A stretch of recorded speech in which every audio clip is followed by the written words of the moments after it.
जोगीरा नृत्य, ठीक है, जानते हैं, ये गाना में भी आप लोग सुन चुके हैं। होली के अवसर पर गांव की टोली द्वारा गीत एवं नृत्य किया जाता है, इसको बोलते हैं जोगीरा नृत्य। कब होता है? होली के समय में होता है। कब होता है? होली के समय। अभी आप लोगों ने देखा होगा। लौंडा नृत्य की बात करें, भिखारी ठाकुर जाने जाते हैं लौंडा नृत्य के जनक, ठीक है। शुभ अवसरों पर, त्योहार पे पुरुष द्वारा स्त्री का रूप धारण करके नृत्य किया जाता है, ठीक है।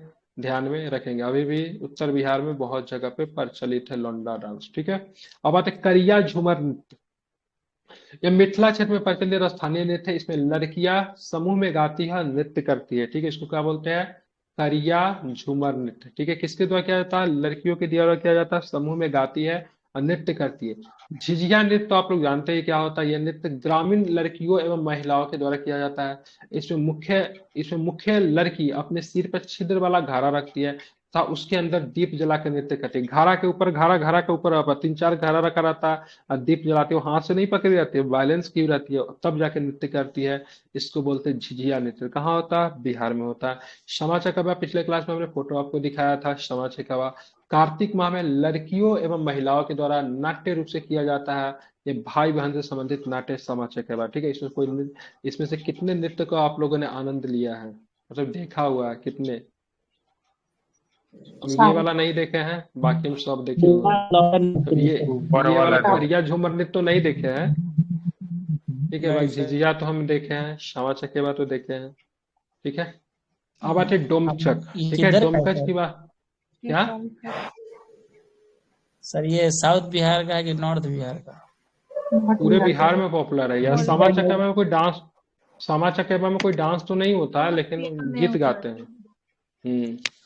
समझते केवल भाई बहन से संबंधित है तो इसमें नहीं करिया जानते क्या झूमर होता है? बताइएगा सर। करिया झूमर। क्या होता है ना, इसका मतलब एक सामा बनता है, ठीक है। मिट्टी का एक सामा सेकेंड बनाती है और उसके बाद उस सामा का टोटल मतलब जैसे डेली यूज में क्या क्या जो है बर्तन हो गया, जो भी होता है सब कुछ बनाते हैं। एक उसमें चुगला बनता है, ठीक है। और चुगला का दोनों तरफ से उसका वो लिकड़ा रहता है, जिसको थोड़ा थोड़ा जलाते हैं, उसको प्रतिदिन प्रतिदिन थोड़ा थोड़ा जलाते हैं उसको, ठीक है। उसका वो उसको समझते हैं आप लोग? पटसन समझते हैं? पटसन, पटुआ पटुआ। हाँ। पटुआ जेल का पटुआ। बोलिए ना। हाँ तो पुरानी वेब सीरीज चुगला। देखिए, उसमें बढ़िया से दिखाया गया है।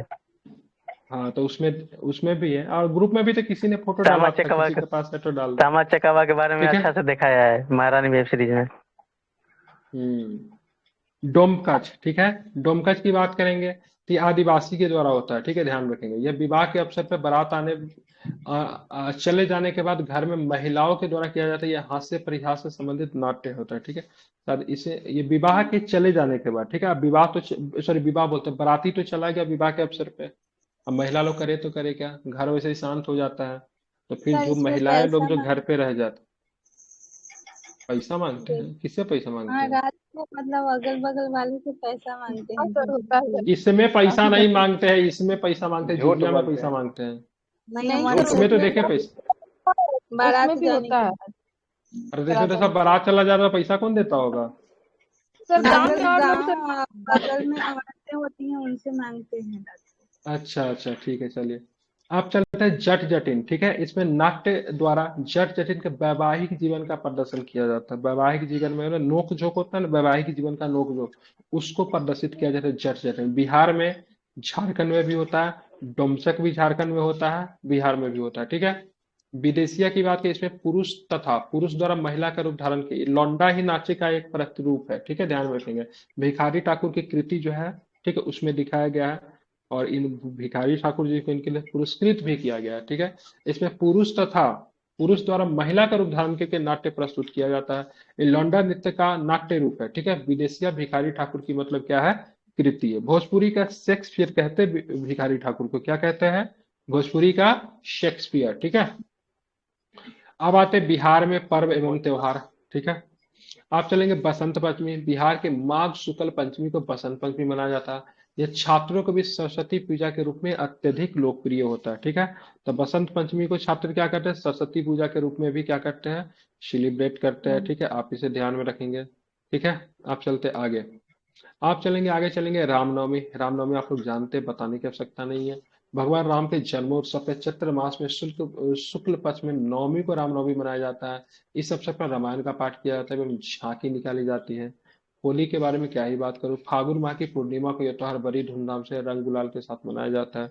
शिवरात्रि आप लोग जानते हैं, ये भगवान शिव एवं माता पार्वती के विवाह के अवसर पर मनाया जाता है, ठीक है। और इन्हीं का जब विवाह हो जाता है तो उस दिन के बाद से आम लोग भी विवाह करना प्रारंभ करते हैं। मतलब शिव एक होता है, शिवरात्रि के बाद ही ना विवाह होता है शुरू हिंदू धर्म में। नहीं सर, पहले भी तो होता क्या? तो ऐसा मानता नहीं है। खरमास में नहीं होता ना, तो है। खरमास पहले होता है, उसके 14 बाद दिन के फिर बाद के में विवाह, राम जी का विवाह और शिव जी का विवाह हो जाने के बाद होता है। अभी रामनवमी के बाद ही शुरू होगा। हाँ तो बोला तो, एक बार रामनवमी होता है फिर शिवरात्रि के बाद, बीच में कुछ दिन खरमास होता है। आप चलिए रक्षाबंधन, श्रावण माह में पूर्णिमा को त्योहार मनाया जाता है। इसमें भाई बहन की कलाई पे राखी बांधती है, अपने रक्षा का वचन लेती है। तीज की बात करेंगे तो ये मतलब शादीशुदा महिलाओं के द्वारा, सुहागन, ठीक है। ये बात सुहागन महिलाएं अपने पति की लंबी उम्र के लिए करती है। इसमें महिलाएं कठोर उपवास रखती है, ठीक है। किसका पूजा होता है इसमें? तो माता गौरी का और शंकर शिव भगवान का पूजा होता है, ठीक है। अब आते हैं जन्माष्टमी की बात करें। भगवान श्री कृष्ण के जन्म के अवसर पर त्योहार भाद्र मास की अष्टमी को मनाया जाता है, ठीक है। और लोग मतलब व्रत कब तोड़ते हैं? तो रात में 12 बजे के आसपास, जब भगवान श्री कृष्ण का जन्म होता है, ठीक है। आपके गांव में ठाकुरबाड़ी जरूर होगा। ठाकुरबाड़ी में इस समय खूब धूमधाम से पूजा भी होती है, ठीक है। अब आते हैं विजयदशमी, ठीक है। अश्विन माह की 10वीं तिथि को बुराई पर अच्छाई की जीत के रूप में इसे मनाया जाता है। रावण का पुतला दहन भी किया जाता है विजयदशमी के दिन। संक्षेप में दशहरा के नाम से भी जानते हैं, ठीक है। दीपावली की बात करेंगे। कार्तिक माह के अमावस्या को यह त्योहार मनाया जाता है, ध्यान में रखिएगा। ये अमावस्या को त्योहार मनाया जाता है, ठीक है, पूर्णिमा को नहीं। अभी तक आप जो कुछ त्योहार देख रहे थे वो पूर्णिमा को था, ठीक है। जैसे रक्षाबंधन पूर्णिमा का था, ठीक है, ध्यान में रखेंगे। ठीक है, होली पूर्णिमा है, ठीक है, ध्यान में रखना है। लेकिन ये जो त्योहार जो आपका अमावस्या पे मनाया जाता है, ठीक है, त्योहार मनाया जाता है, ये भगवान राम द्वारा रावण के वध पे अयोध्या से लौटने के उपलक्ष्य में ये त्योहार मना। लेकिन एक जनजाति है, वो दीपावली के त्योहार को शोक त्योहार के रूप में मनाती है, शोक दिवस के रूप में मनाती है। हाँ, वो कौन सी जनजाति है? वो थारू थारू। जनजाति है, ठीक है, ध्यान में रखेंगे, ठीक है। दीपावली के एक दिन के बाद गोवर्धन पूजा होता है, ठीक है, ध्यान में रखेंगे, त्योहार होता है। इस दिन गाय, घर में गाय बैल आदि पशुओं की पूजा की जाती है। गोवर्धन पूजा, ध्यान में रखें, गोवर्धन पर्वत भी था, ठीक है। जब पूरे मथुरा को बचाना था तो श्री कृष्ण जी, ठीक है, गोवर्धन पर्वत को उठा लिए थे और बारिश से, मतलब बारिश और आंधी तूफान से पूरे मथुरा की रक्षा की थी। क्योंकि मथुरा वालों ने इंद्र भगवान की पूजा नहीं किया था, इस वजह से इंद्र भगवान रुष्ट हो गए थे, ठीक है। तो गोवर्धन पूजा ध्यान में रखना है, ठीक है। अब आता है छठ पूजा। ये बिहार का सबसे प्रमुख त्योहार है। कार्तिक मास की 5वीं एवं छठी तिथि को त्योहार मनाया जाता है। इस अवसर पर व्रती उपवास में रहकर सूर्य एवं जल की पूजा करती है, ठीक है। और साथ में आप देखोगे तो बिहार एक ऐसा राज्य है, या फिर छठ पूजा एक ऐसा पर्व है जहाँ पे, ठीक है, डूबते हुए सूर्य की भी आराधना की जाती है, ठीक है।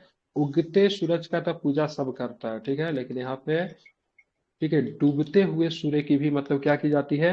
आराधना की जाती है, ठीक है। बिहार में इसको महापर्व का दर्जा भी मिला हुआ है, ठीक है। ये पर्व त्योहार होता है कि कौन से, मतलब कौन से पर्व से ये पर्व का त्योहार होता है? हम्म क्या कौन नहाए सा खाए ना पर्व? बोलते हैं उसको, क्या बोलते हैं? नहाए खाए, और क्या बोलते हैं नहाए उसको? खाए खरना। नहाए खाए से शुरू होता है, रात में क्या होता है? खरना का फेस्टिवल होता है, खरना। नहीं, नहाए जी खाए सर, होता चैती है, छठ आ रहा है। फिर खरना क्या आ होता रहा है, है सर? शायद फिर छठ आ पूजा, रहा है, ये भी तो छठ जी पूजा सर, आता होगा ना। चैती छठ। सेम होता है। फिर कल हो गया, क्या होता है? कैसी हो? सजिया अर्घ, नहीं, क्या बोलते हैं उसको? संजय सजिया अर्घ संजय नहीं, हाँ, संध्या अर्घ बोलते हैं, नहीं, संध्या अर्घ बोलते हैं। संध्या अर्घ। फिर रात में क्या होता संजय रथ। है? डाला जगता है, नहीं, क्या होता है? डाला डाला को जगह, जगाना। फिर वह हाँ, परना। डाला को जगाना बोलते हैं, ठीक है। उसके बाद क्या होता है? परना। हाँ, नहीं, सुबह वाला रहा कहाँ, डाला जगह डायरेक्ट पढ़ना, बीच में फिर घाट पे जाना होता है सुबह ओ वाला। उसके हाँ, बाद पारण होता है, ठीक है, तो वही तो सुबह ठीक में है। ही ना पर ये बहुत अर्घ अच्छा है। देने के बाद पारण हो जाता है सर। क्या? सुबह में अर्घ देने के बाद ही ना पारण हो जाता है। और तब ये डाला जगाने के बाद सुबह में उसके अर्घ देंगे, फिर ना पारण हाँ होगा। जी जी जी। अब चलेंगे गुरु गोविंद सिंह की जयंती, ठीक है, ध्यान में रखें। सिखों के 10वें गुरु गोविंद सिंह के जन्म दिवस पर शोभा यात्रा निकाल कर इसे मनाया जाता है। गुरु गोविंद सिंह का जन्म स्थान बिहार के पटना साहिब में है, ठीक है। गुरु गोविंद सिंह किनके पुत्र थे? गुरु तेग बहादुर के पुत्र थे, ठीक है। तो गुरु तेग बहादुर का भी संबंध बिहार से रहा है, ठीक है। उनकी पत्नी का नाम गुजरी देवी था, ठीक है। तो गुरु गोविंद सिंह का जन्म बिहार में ही हुआ था। गुरु नानक भी जो थे, गुरु सिख धर्म के पहले जो गुरु जो थे वो भी बिहार आए हुए थे, ठीक है। अब आते हैं महावीर जयंती। जैन धर्म के 24वें तीर्थंकर महावीर स्वामी के जन्म के अवसर पर चैत्र मास में महावीर जयंती मनाया जाता है। इनका जन्म भी बिहार में हुआ, मृत्यु भी बिहार में ही हुआ, ठीक है। कहाँ पे हुआ? बिहार में पावापुरी में। जन्म कहाँ पे हुआ? वैशाली के कुंडका में। लेकिन बुद्ध भगवान का जन्म बात करेंगे, न तो जन्म इनका बिहार में हुआ और न तो इनका मृत्यु बिहार में हुआ, ठीक है। इन्होंने लुम्बिनी। क्या किया? जन्म लुम्बिनी में है, इनका मृत्यु कुशीनगर में, ठीक है। लेकिन इनका जो ज्ञान की धरती जो रही ना, वो क्या रहा? बोध गया। बिहार रहा। लेकिन हाँ, बोध गया बिहार रहा, लेकिन महावीर स्वामी का जन्म कर्म सब कुछ बिहार ही, ठीक है। आप चलेंगे, मेला घुमाते हैं आप लोगों को, ठीक है। हमारे यहाँ का एक मेला लगता है, हर नहीं दिया हुआ है, बीपीएससी में प्रश्न पूछा था, हरदी मेला से पूछा था। आप चलेंगे हरिहर क्षेत्र का मेला, ठीक है।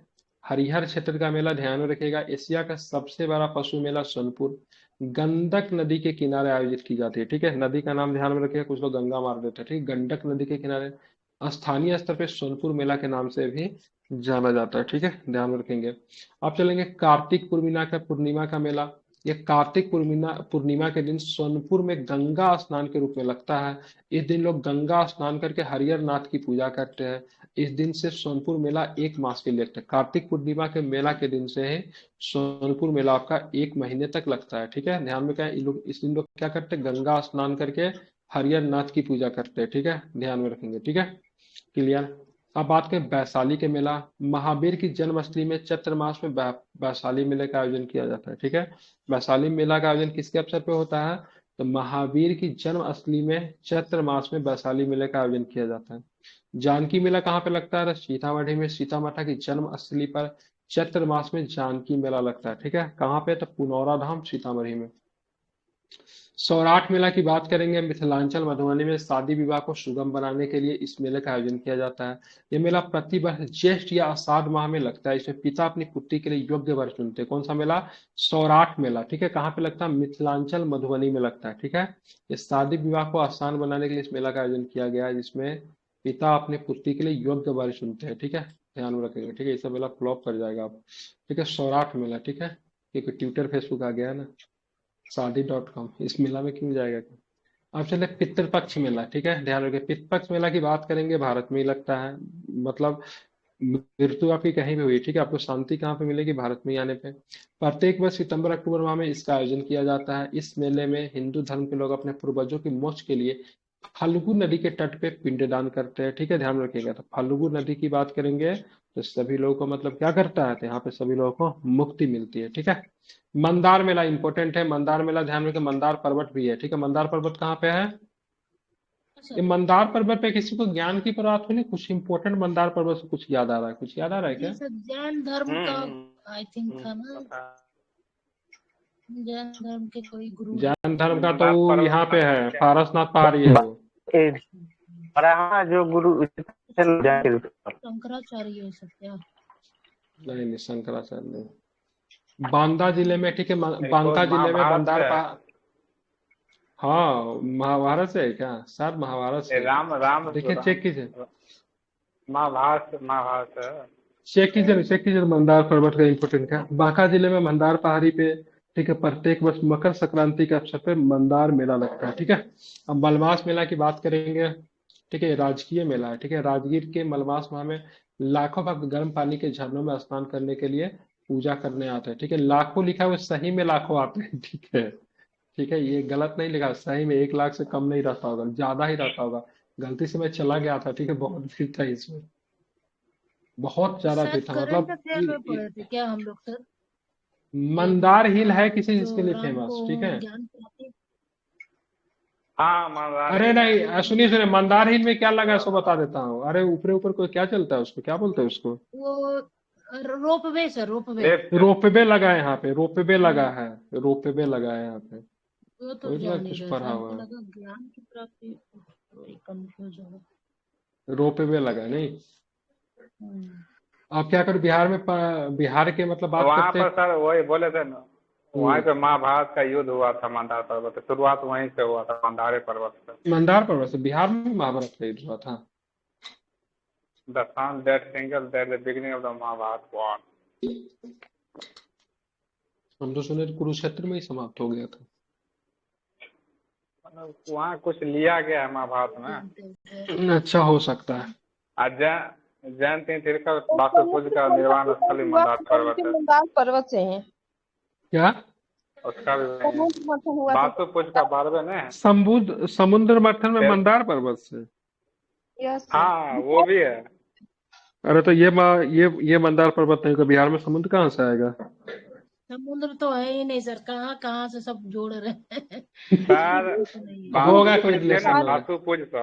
हाँ, सर बासुपुज बिहार। वासुपुज थे ना, हाँ, बिहार के कितने नंबर वही के थे मंदार बासुपुज? पर्वत। कितने नंबर के गुरु थे ये जैन धर्म के? 12वें थे ना, हाँ। 12वें 12 नंबर और हाँ, 24 नंबर। जैन धर्म के ठीक है। उनके थे। हाँ। हाँ। दोनों का उनका संबंध? निर्वाण स्थल है मंदार पर्वत। अच्छा, उनका निर्वाण स्थल है। ठीक है, तो दोनों का हाँ 12 और 24 याद रखिएगा, दोनों का जन्म स्थान की बात करेंगे, दोनों गुरु का बिहारी है। ठीक है। अब आते हैं बिहार के प्रमुख व्यक्ति। तो सबसे पहले ये सब तो जानते ही, लेकिन फिर भी अगर पाठ दे रहा हूँ सुन लीजिए। गौतम बुद्ध के बारे में जानते ही है, बौद्ध धर्म के संस्थापक थे। जन्म हुआ था 563 ईसा पूर्व में। शाक्य कुल से संबंध रखते थे, इसलिए इनको कहते हैं शाक्य मुनि। ठीक है। ज्ञान की प्राप्ति बोध गया में किस नदी के? निरंजना नदी के तट पर। निरंजना की बात करेंगे, फल्गु की ये एक शाखा है। ठीक है। किस वृक्ष के नीचे? बोधि वृक्ष के नीचे हुई। ठीक है। 483 ईसा पूर्व में कुशीनगर में महानिर्वाण की प्राप्ति हुई 80 साल की उम्र में। ठीक है। ध्यान रखिए, इन्होंने मध्यम मार्ग का प्रतिपादन किया। ठीक है। ध्यान, अति सर्वेत वर्जते। ठीक है, इसलिए इन्होंने कौन सा मार्ग अपनाया? मध्यम मार्ग। ठीक है, ध्यान में रखेंगे। ठीक है। कितने वर्ष की आयु में निधन होगी? 80 वर्ष की आयु में। अब चलते हैं महावीर स्वामी। महावीर स्वामी के जन्म 540 ईसा पूर्व में, कहीं कहीं पे 599 भी होगा, देख लीजिएगा। वैशाली के कुंडग्राम में हुआ था।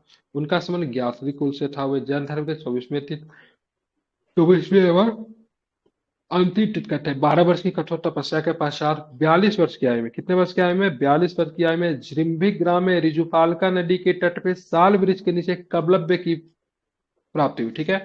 कैवल्य मतलब ज्ञान की प्राप्ति हुई 468 ईसा पूर्व में। पावापुरी में उन्हें मोक्ष प्राप्त हुआ, मतलब मोक्ष की प्राप्ति हुई। इसमें जैन धर्म में मोक्ष, यहाँ महापरिनिर्वाण। यहाँ पे कैवल्य कहलाए, यहाँ पे मतलब क्या कहलाए? बुद्ध कहलाए। ठीक है, ध्यान में रखेंगे। ठीक है, इसको ध्यान में रखना। कुछ कुछ शब्द जो है जो पूछा जाता है एग्जाम में, इनको साल वृक्ष के नीचे, तो उनको बोधि वृक्ष के नीचे। बोधि एक्चुअली में क्या चीज का पेड़ था? सर पीपल का। पीपल का पेड़। ठीक है। एक कविता सुने हुए 3 या 4 क्लास के? अगर ये क्या था? मैं भी उस पे चढ़कर यमुना कन्हैया तीर्थ बनता, बदुदरा था। मैं भी उस पे चढ़ के क्या कन्हैया था? बनता कदम का धीरे पेड़ धीरे। गरमा। तो अगर कदम का पेड़, कदम का पेड़ था, पेड़। पीपल का नहीं था, सॉरी, कदम का था। ठीक है। हमको भी याद है। वैसे पीपल के पेड़ पे थोड़ा बच्चा को चढ़ने में दिक्कत होगा, काफी बड़ा होता है। ठीक है। अब चलेंगे चंद्रगुप्त मौर्य। ठीक है। चंद्रगुप्त मौर्य के बारे में तो आप लोग जानते ही हैं। चाणक्य के हिसाब से नंद वंश को समाप्त कर दिए 321 ईसा पूर्व में, कहीं कहीं पे 322 भी दिया होगा।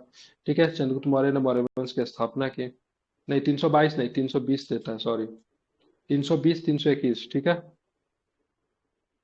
इन्हें प्रथम बार भारत में विशाल साम्राज्य को संगठित रूप प्रदान किया था। आप चलते चाणक्य, कौटिल्य, जिनको विष्णुगुप्त भी कहते हैं, चाणक्य कहते हैं, कौटिल्य कहते हैं, विष्णुगुप्त ही कहते हैं, और क्या कहते हैं?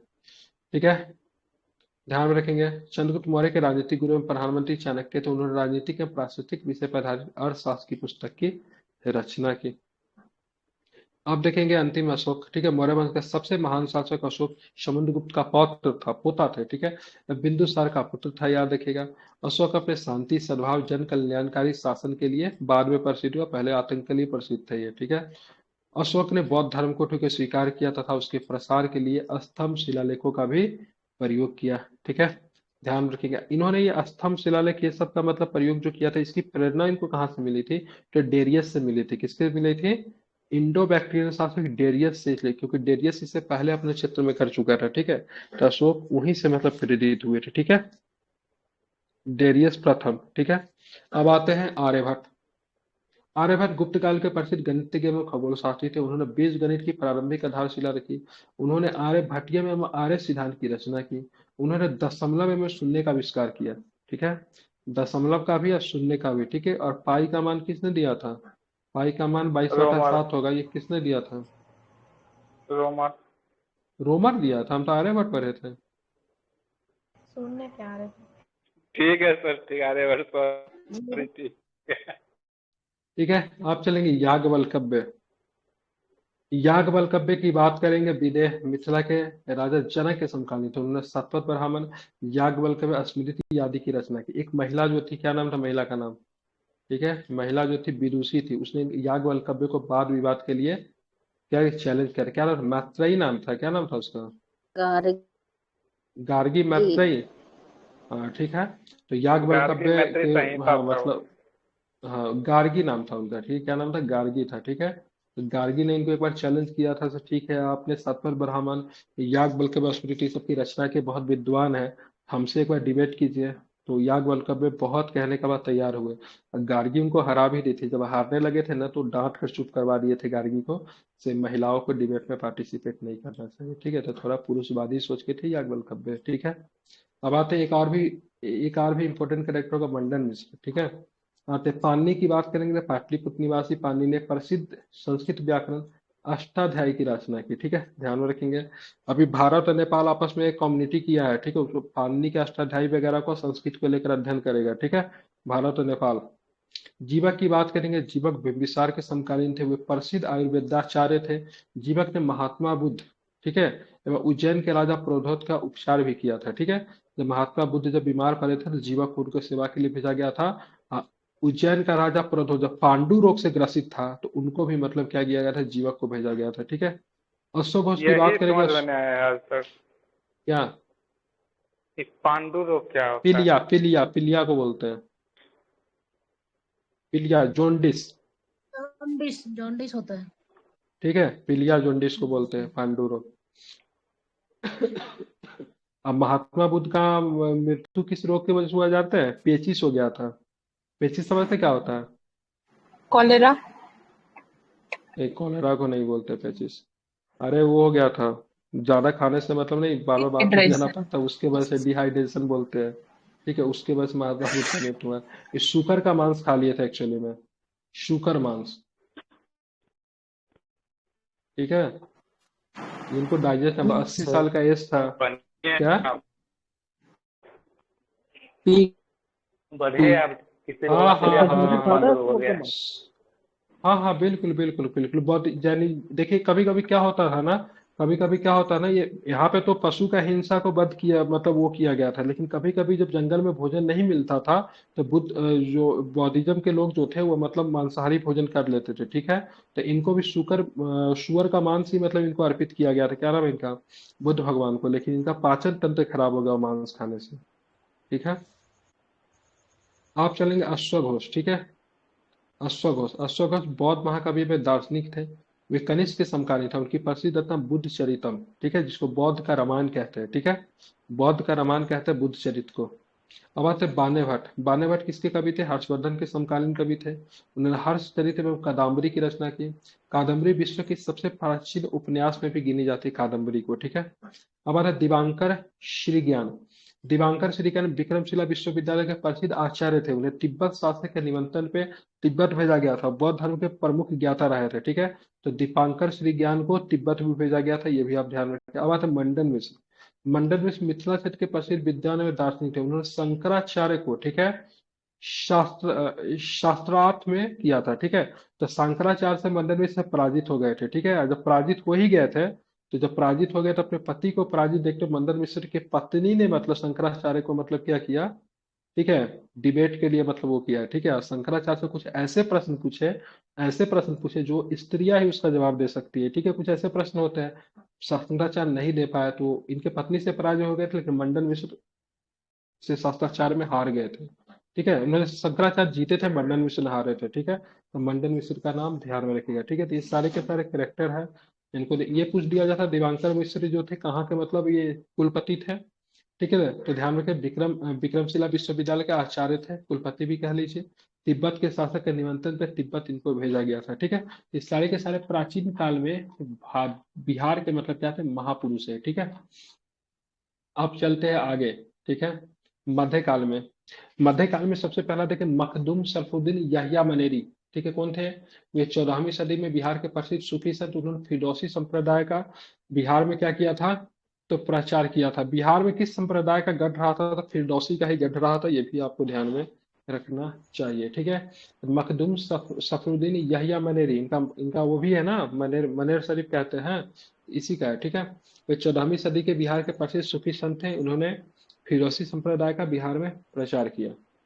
शेरशाह सूरी के बारे में भी देख लेते हैं। भारत का सबसे अफगान शासक जिसने मुगल सत्ता को समाप्त करके सूर्यवंश की स्थापना की। शेरशाह को उनके प्रशासनिक सुधारों के लिए विशेष रूप से जाना जाता है। शेरशाह ने जन कल्याण के लिए कृषि, संचार, यातायात आदि में सुधार किए। ठीक है, शासनकाल कब से कब तक होगा?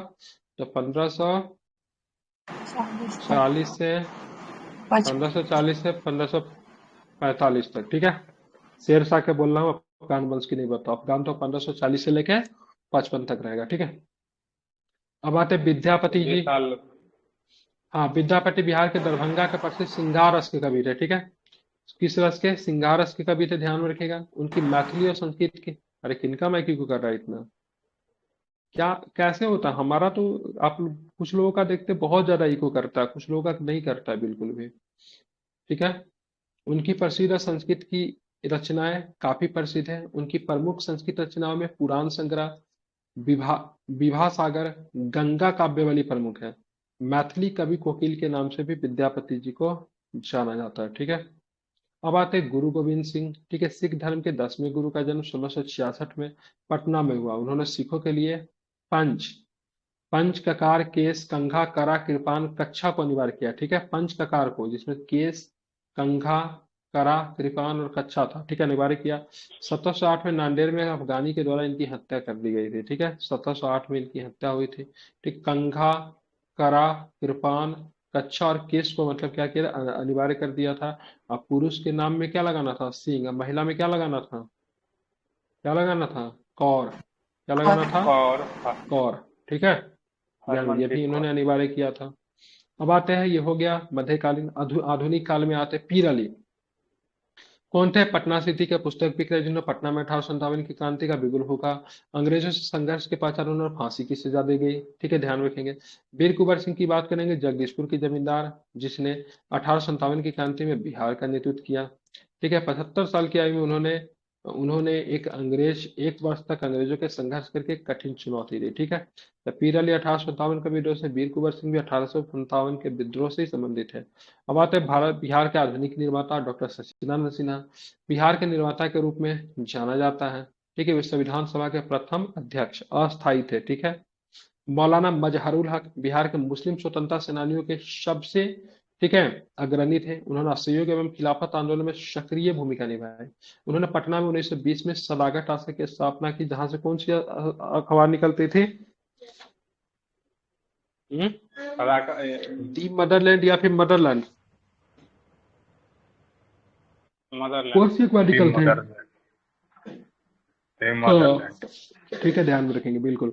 गांधी जी ने देश भूषण कहते थे। ठीक है, क्या कहते थे गांधी जी?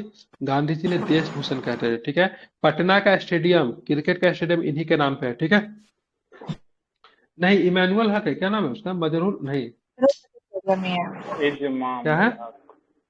इजमामुल हक नहीं है, लिंग है स्टेडियम। इमैनुअल हक, मोइनुल हक, मोइनुल हक है, नहीं मजरूल हक नहीं है। मोइनुल हक है वो, मोइनुल हक, हाँ। मोइनुल हक है, मजरूल हक नहीं, मोइनुल हक है। ठीक है, वही तो स्टेडियम पटना में बचा हुआ है। हम्म। अब चलेंगे डॉक्टर राजेंद्र बाबू, स्वतंत्र भारत के प्रथम राष्ट्रपति है। इनका जन्म 3 दिसंबर को हुआ था, 3 दिसंबर 1884 को सिवान के जीरादेई में हुआ था। कहाँ पे हुआ था? सिवान के जीरादेई में। 1906 में बिहारी छात्र सम्मेलन में सक्रिय भूमिका में आए। वे चंपारण सत्याग्रह, असहयोग आंदोलन से भारत छोड़ो आंदोलन तक सक्रिय रहे। संविधान सभा के वे अस्थायी अध्यक्ष थे। ठीक है, क्या थे? अस्थायी अध्यक्ष। हसन इमाम, पटना के निवासी हसन इमाम पेशे से बैरिस्टर थे। उन्होंने स्वतंत्रता आंदोलन में, खिलाफत आंदोलन, शमनीय आंदोलन सक्रिय रूप में भाग लिया। बिहार में उन्होंने साइमन कमीशन का विरोध का नेतृत्व किया। इंपॉर्टेंट है, साइमन कमीशन का विरोध का नेतृत्व का जिम्मा कौन लिया था? हसन इमाम। भिखारी ठाकुर की बात करें, भिखारी ठाकुर का जन्म 1887 ईस्वी में सारण के कुतुबपुर में हुआ था। ठीक है, वे भोजपुरी के लोक गायक, लोक कलाकार थे। ठीक है, उन्हें भोजपुरी का शेक्सपियर कहा जाता है। विदेशिया इनकी सबसे प्रसिद्ध कृति है। ठीक है, जन्म कब हुआ? 1887 में, चचा से भी 2 वर्ष बड़े थे ये। ठीक है। अब आते हैं सर सुल्तान अहमद। ठीक है, वो पटना विश्वविद्यालय का प्रथम भारतीय कुलपति थे। इंपॉर्टेंट है, पटना विश्वविद्यालय के प्रथम भारतीय कुलपति, क्या नाम?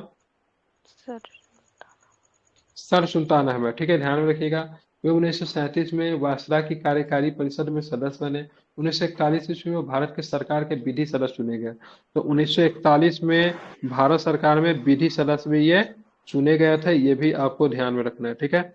अब आता है सत्येंद्र प्रसन्न सिन्हा, प्रसाद नहीं, इट्स प्रसन्न। ठीक है, बिहार के प्रथम भारतीय गवर्नर बने। उन्होंने असहयोग आंदोलन के दौरान 1921 में बिहार उड़ीसा के गवर्नर पद से इस्तीफा दे दिया था। ठीक है, तो बिहार के प्रथम भारतीय गवर्नर कौन बने थे? सत्येंद्र प्रसन्न सिन्हा। ठीक है, ध्यान में रखेंगे। अब आते हैं राजकुमार शुक्ल जी। ठीक है, चंपारण के प्रसिद्ध किसान नेता। उन्होंने किसानों की दुर्दशा के प्रति कांग्रेस एवं गांधी जी का भी ध्यान खींचा था। मोहम्मद यूनुस की बात करें, 1937 के चुनाव पश्चात में बिहार के प्रथम प्रधानमंत्री मुख्यमंत्री का पद ग्रहण किया। ध्यान में रखेंगे, क्योंकि श्री कृष्ण सिंह ने सरकार बनाने से मना कर दिया था। डॉक्टर श्री कृष्ण सिंह, इनका जन्म 1887 में हुआ। एक और किनका जन्म 1887 में हुआ था? पढ़े ऊपर में, भिखारी ठाकुर। ठीक है, भिखारी ठाकुर का। ठीक है, वे नवादा के खनवा में हुआ, लेकिन इनका पैतृक गांव शेखपुरा के बरबीघा में था। इनका जन्म कहाँ पर हुआ? नवादा के खनवा में हुआ। ठीक है, लेकिन इनका पैतृक गांव शेखपुरा के बरबीघा में था। बिहार के सक्रिय स्वतंत्रता सेनानी रहे, जो बिहार आंदोलन का, स्वतंत्र बिहार के पहले मुख्यमंत्री भी बने। श्री कृष्ण को बिहार केसरी के नाम से भी जानते हैं। अब आते हैं रामधारी सिंह दिनकर, हिंदी के प्रख्यात लेखक, कवि एवं निबंधकार। ठीक है, उनका जन्म 1908 में बेगूसराय के सिमरिया में हुआ। कहाँ पे हुआ रामधारी सिंह दिनकर जी का जन्म? बेगूसराय के सिमरिया में। वे स्वतंत्रता पूर्व विद्रोही कवि के रूप में जाना जाते थे। स्वतंत्रता के पश्चात उन्हें राष्ट्र कवि के रूप में भी जाना जाता है। ठीक है, उनकी प्रमुख रचनाएं कुरुक्षेत्र, उर्वशी, हुंकार, रेणुका, रसवंती इत्यादि है। ठीक है, स्वतंत्रता के पूर्व उनको किस नाम से जानते थे? विद्रोही, या स्वतंत्रता के बाद राष्ट्र कवि। अब आते हैं फणीश्वरनाथ रेणु। ठीक है, इनका जन्म की बात करेंगे 1921 ईस्वी में अररिया जिले में। ठीक है, फारबिसगंज के औराही में हुआ। हिंदी उपन्यासों में उन्हें आंचलिक लेखक के रूप में जाना जाता है। उनकी प्रमुख रचना कौन है? इनकी प्रमुख रचना फणीश्वरनाथ रेणु का, ठीक है, माला। रेणु इनकी पत्नी का नाम था। ठीक है, ध्यान में रखेंगे, रेणु इनकी पत्नी का नाम है। ठीक है। अब आते हैं अनुग्रह नारायण सिंह की बात करेंगे। इनका जन्म 1887, इनका भी 1887, देख रहे हैं, 1887 के साथ औरंगाबाद के पोयबा में हुआ था। उन्होंने 1970 में चंपारण सत्याग्रह में गांधी जी का साथ दिया। स्वतंत्रता पश्चात उन्होंने ठीक है, बिहार सरकार में मंत्री का पद संभाला। उन्हें बिहार विभूति की संज्ञा दी जाती है। ठीक है, अनुग्रह नारायण सिंह को क्या बोलते हैं? बिहार विभूति। ठीक है, अब बिहार केसरी कौन है? बिहार केसरी श्री कृष्ण सिंह। बिल्कुल, श्री कृष्ण सिंह। ठीक है। अब आते हैं जयप्रकाश नारायण। ठीक है, जयप्रकाश नारायण, इनका जन्म 1902 में बिहार के सारण के सीताब दियारा गांव में हुआ। लोक नायक से प्रसिद्ध जयप्रकाश नारायण का आरंभिक जीवन सबनीय अवज्ञा आंदोलन से प्रारंभ हुआ। ठीक है, किसे? सबनीय अवज्ञा आंदोलन से प्रारंभ होता आरंभिक जीवन। ठीक है, उन्होंने 1930 की क्रांति में विशेष भूमिका निभाई। उन्होंने आजाद राष्ट्र का गठन किया। स्वतंत्रता पश्चात 1975 ईस्वी में उन्होंने संपूर्ण क्रांति का नेतृत्व किया। ठीक है, 1965 में उन्हें मैग्सेसे अवार्ड भी दिया गया था। रमन मैग्सेसे अवार्ड पाने वाला प्रथम भारतीय विनोबा भावे। ठीक है, ठीक है। अब 1958 में। अब आते हैं स्वामी सहजानंद सरस्वती। स्वामी सहजानंद सरस्वती को भारत के किसान आंदोलन का जनक कहा जाता है। उन्होंने सन्यासी जीवन को व्यतीत करते हुए किसानों के अधिकारों के संगठन का नेतृत्व किया। 1929 में उन्होंने बिहार के प्रांतीय किसान सभा की गठन की, जिसका बैठक सोनपुर में हुआ था, 1929 वाला। और 1936 वाला कहाँ पे? लखनऊ। 1936 ईस्वी में किनका माइकी को कर रहा है इतना? 1936 ईस्वी में भारतीय किसान सभा की स्थापना की। और कौन सी पत्रिका पे अपने विचार प्रस्तुत किए? हुंकार पत्रिका। एग्जाम में क्या पूछा जाता? हुंकार पत्रिका किनकी विचार कर रखती थी? तो किसानों की। ठीक है। अब आते कर्पूरी ठाकुर, काफी चर्चा नाम है। कर्पूरी ठाकुर जी का जन्म 1924 के बिहार के समस्तीपुर के कर्पूरी ग्राम में हुआ था। ठीक है, कर्पूरी ग्राम अभी नाम पड़ गया, पहले उसका नाम क्या? पितोजिया था। ठीक है, उन्हें गरीबों के मसीहा के रूप में जाना जाता है। स्वतंत्रता पश्चात तो बिहार के दूसरे उप मुख्यमंत्री बने। ठीक है, स्वतंत्रता के पश्चात तो बिहार के दूसरे उप मुख्यमंत्री बने। ठीक है, बाद में 1970 ईस्वी में मुख्यमंत्री भी बने, 2 बार मुख्यमंत्री रहे। ठीक है, भारत रत्न मिला है। राहुल सांकृत्यायन की बात करेंगे, वो हिंदी के प्रमुख साहित्यकार थे। इनका मूल नाम क्या था? केदारनाथ पांडे था। एग्जाम में पूछता है। राहुल संकीर्त्यान जिनका मूल नाम बताइए, मूल नाम क्या हो जाएगा? केदारनाथ पांडे। क्या हो जाएगा? केदारनाथ पांडे। इनका जन्म 1893 में उत्तर प्रदेश के आजमगढ़ में हुआ। उनके ज्ञान भंडार के लिए उन्हें महापंडित की उपाधि दी जाती है। उन्होंने बिहार में किसान आंदोलन में प्रमुखता से भाग लिया। उन्होंने सिवान की अंबारी अनावारी सत्याग्रह का नेतृत्व किया। ध्यान रखिए, राहुल संकीर्त्यान ने बिहार में कहाँ से नेतृत्व किया, मतलब अंबारी सत्याग्रह का नेतृत्व बिहार में कहाँ से किया था? तो सिवान से किया था। कहाँ से किया था? सिवान से किया था। आप चलेंगे खान बहादुर खुदाबख्श खां। ठीक है, क्या होते थे? इनका जन्म 1842 में सिवान के उखई में हुआ। उन्होंने पटना के प्रसिद्ध खुदाबख्श लाइब्रेरी की स्थापना की। पटना में जाएंगे ना तो आपको क्या कौन सा लाइब्रेरी मिलेगा? खुदाबख्श लाइब्रेरी। ठीक है। स्वतंत्रता आजादी से राष्ट्रीय ध्वज मानते हुए 1969 में संसद द्वारा पारित प्रस्ताव के तहत इसका नियंत्रण भारत सरकार को किया जाने लगा। ठीक है, तो 1969 में इसका नियंत्रण भारत सरकार को दे दिया गया। ठीक है, 1842 में इनका जन्म हुआ था सिवान के उखई में। ठीक है, खान बहादुर खुदाबख्श खान। इन्होंने खुदाबख्श लाइब्रेरी की नींव रखी थी। खुदाबख्श लाइब्रेरी कहाँ मिलेगा? पटना हम्म, प्रिंसेस के बगल में। पटना में। ठीक है, आप चलते हैं राम वृक्ष बेनीपुरी। ठीक है, इनका जन्म 1899 में मुजफ्फरपुर के बेनीपुर ग्राम में हुआ था। ठीक है, ध्यान में रखेंगे। स्वतंत्रता आंदोलन में सक्रिय भूमिका निभाई और जेल भी गए। उन्होंने युवक नामक समाचार पत्र का संपादन किया। उनकी प्रमुख रचना माटी की मूर्ति, चिता के फूल, संगीता, तथागत आदि। राम वृक्ष बेनीपुरी एक ऐसे स्वतंत्रता सेनानी है, जब जेल से भागे थे जयप्रकाश नारायण, योगेंद्र शुक्ल वगैरह, तो इन्होंने ही मतलब जेल से भागने में मदद की। ठीक है, और पूछेगा किस लेखक ने जेल से भागने में मदद की, तो राम वृक्ष बेनीपुरी ने जेल से भागने में उनकी मदद की थी। ठीक है, समझ गए? पढ़े थे, जानते थे कि नहीं जानते थे? आप ही बताए थे। सर महादेवी वर्मा हाँ, बिहार की नहीं थी क्या? महादेवी वर्मा। सुनते उत्तर थे प्रदेश बिहार के की थे। बिहार की। हाँ, पता हो सकता है, नहीं जानकारी मुझे। यूपी के थे देख क्या लेते हैं। महादेव? देख, हो सकता है बिहार की होगी, नहीं तो यूपी की होगी। नागार्जुन की बात, इनका नाम वास्तविक नाम था बैद्यनाथ मिश्र था। क्या नाम था नागार्जुन का वास्तविक नाम? बैद्यनाथ मिश्र था। इनका जब 1911 ईस्वी में मधुबनी के शतलखा गांव में हुआ था। शतलखा गांव, जानते हैं इस गांव को? ठीक है, नागार्जुन ने हिंदी, मैथिली, संस्कृत एवं बांग्ला में अपनी मौलिक रचनाएं लिखी। इनकी प्रसिद्ध रचनाएं थी योगधारा, प्यासी पथराई, आंखें, बलचनवा, शतरंगे पंखों वाली, तालाब की मछलियां। किनकी कृति है? नागार्जुन की कृति है, बाबा की कृति है, बाबा बैद्यनाथ। ये सीधे बैद्यनाथ मिश्र के नाम से जानते हैं, बाबा भी कहते हैं नागार्जुन को। और है बिस्मिल्लाह खान। ठीक है, भारत रत्न इनको भी मिल चुका है। उस्ताद बिस्मिल्लाह खान का जन्म 1916 में बक्सर के डुमराव गांव में हुआ था। ये शहनाई के वादन के लिए विश्व प्रसिद्ध है। उन्होंने प्रथम स्वतंत्रता दिवस 15 अगस्त 1947 में लाल किले में शहनाई का वादन किया था। 2001 में भारत रत्न सम्मानित किया गया। साथ में लता जी को भी भारत रत्न दिया गया था 2001 में। 2001 ठीक है, में। ध्यान में रखेंगे। ठीक है, चलिए, ये सारे के सारे थे बिहार के महापुरुष थे, सबके सब। ठीक है, क्या थे? महापुरुष थे। ठीक है, ध्यान में रखना है। अब हम लोग कल के क्लास में पढ़ेंगे, क्या पढ़ेंगे? तो यही सब पढ़ेंगे, क्योंकि जल्दी जल्दी समाप्त हो जाएगा, तो कल इसको निपटा देंगे। ठीक है, निपट जाएगा। ऑब्जेक्टिव है, निपट ही 136 जाएगा पेज ना? में होगा। अरे ऑब्जेक्टिव है ना, 136 निपट पेज था। जाएगा। 111 तक तो खत्म कर ही लिए ना। 7 तक हुआ है। 26 पेज बका हुआ। ठीक है, जितना